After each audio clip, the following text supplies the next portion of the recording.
अनुसूचित जाति आयोग के अध्यक्ष राजेंद्र कुमार ने बीकानेर में पत्रकारों से बातचीत करते हुए कहा कि वे पूरे राजस्थान में घूम रहे हैं और समाज के विभिन्न वर्गों से मिल रहे हैं। उनका उद्देश्य अनुसूचित जाति के लोगों की समस्याओं को सुनना और उनका समाधान करना है। उन्होंने कहा कि सरकार ने कई योजनाएं बनाई है, लेकिन उनका लाभ लोगों तक पहुंचाने के लिए प्रशासन को काम करना होगा। उन्होंने अधिकारियों से मीटिंग लेकर उनकी समस्याएं सुनी और उन्हें हल करने के लिए निर्देश दिए।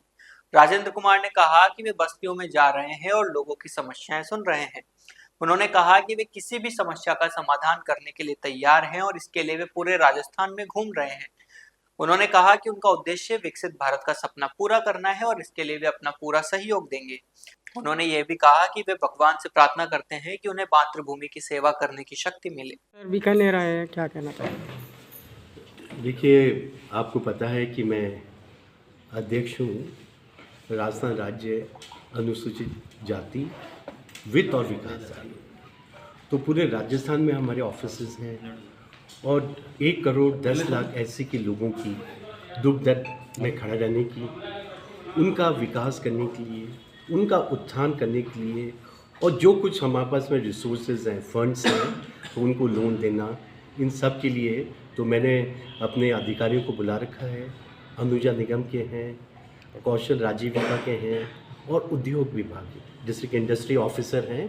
तो इन सब की मैं मीटिंग ले रहा हूँ, उनको रिव्यू कर रहा हूँ, क्योंकि क्या है कि सरकार में निर्णय लिए जाते हैं, नीति बनाई जाती है, लेकिन उसको लागू करना प्रशासन का काम है। तो मैं प्रशासन से मीटिंगें लेता रहता हूँ, उनकी कोई समस्या होती है उसको सुनता हूँ। इवन एक और मेरे सामने समस्या आई थी कि साहब ये बैंक के लोग पास नहीं करते हैं लोन। मैं अजमेर में था, तो अजमेर में कलेक्टर साहब नाम बहुत अच्छा लोक बंधु, तो उनके पास में मैं गया।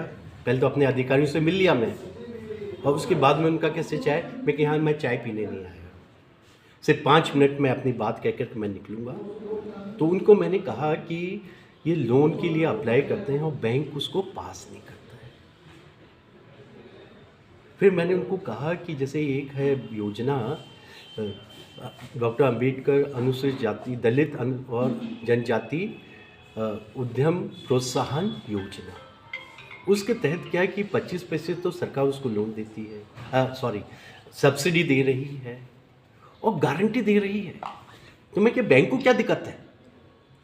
तो करीबन 180 केसेस बैंक में पड़े हुए थे, सिर्फ एक पास किया था। फिर मैंने उनको सुझाव दिया कलेक्टर साहब को, मैं कैसा करो, इन बैंक के लोगों की एक मीटिंग करूँगा।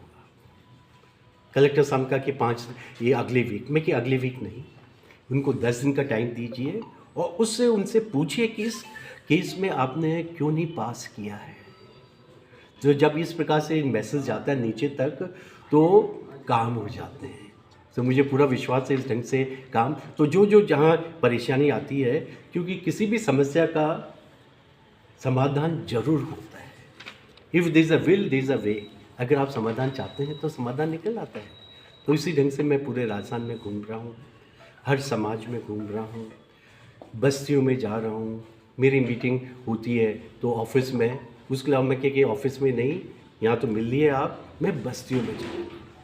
तो पहले भी मैं जाता रहा हूँ और अब मैं और ज़्यादा जा कर के ऑन द स्पॉट जो प्रॉब्लम्स है मैं देख रहा हूँ।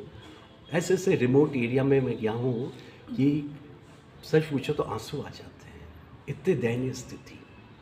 तो ऐसे कुछ हैं रिमोटेस्ट एरिया, क्योंकि मैं कोई शहरों में घूमने फिरने, अगर आप मेरे को फेसबुक में देखेंगे, एक दिन में मेरे कई कार्यक्रम रहते हैं, कभी घूमना फिरना नहीं। सिर्फ एक है कि मैं धार्मिक स्थल पर जाता हूँ भगवान से प्रार्थना करने कि मुझे इतनी शक्ति दे कि मैं अपनी मातृभूमि की सेवा कर सकूँ, मेरे पिछड़े समाज की सेवा कर सकूँ, और जो सपना देखा है हमारे माननीय प्रधानमंत्री जी ने विकसित भारत का, उसमें मैं अपना जितना भी सहयोग है दे सकूँ।